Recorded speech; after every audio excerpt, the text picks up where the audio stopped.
Ārā iestājusies ziema. Laukā mīnus 8,7 un, protams, krītas temperatūra.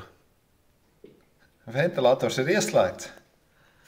Viss griežās, viss notiek. Un ienāk iekšā plus 5,6 grādi.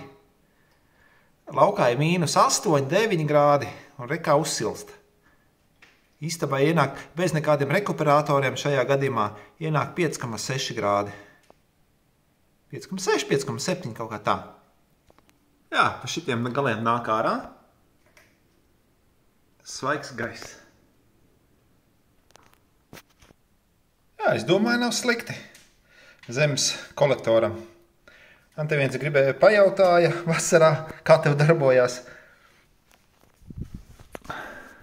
Kā man darbojās saucamā ziemās tā zemes kolektors, gan ziemā, gan vasarā.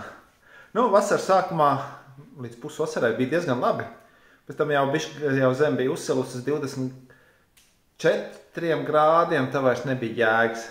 Nu, kā izsilt cauri ziemā, tad, kad mums tāda ziema nekāda. Nu, jau kādu 2 nedēļu šancē nav nevaina. It kā liekas, ka viss ir normāli. Ventilācija mājās arī viss kārtībā. Un temperatūra šāda. Protams, vajadzētu uztaisīt normālu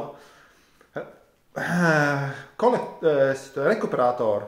Jādabū folija. Kādreiz bija celtniecībā, nezinu, kas viņu skaitījās apkurē vai kam bija folijas. Tagad es nevaru atrast, nav ne jausmas, kurā vietā ir. Tāds bišķi biezāks par pārtiks foliju. Un, protams, arī viņš platāks un lielāks. Un te varētu uztaisīt to visu siltumāju un būt baigi forši. Nu jā, jums patiks šāda veida saturs, liekam like. Ja neesat abonējuši, abonējam. Protams, kaut kad būs arī video pa mājas būvniecību 2024. gada apkopojums. Pagaidām manī visādi citādi darīšanas un šādas tādas lietas. Tā kā pagaidām aizkavējās viss tas video. Bet viss būs kārtībā, gan arī tie video būs. Atā!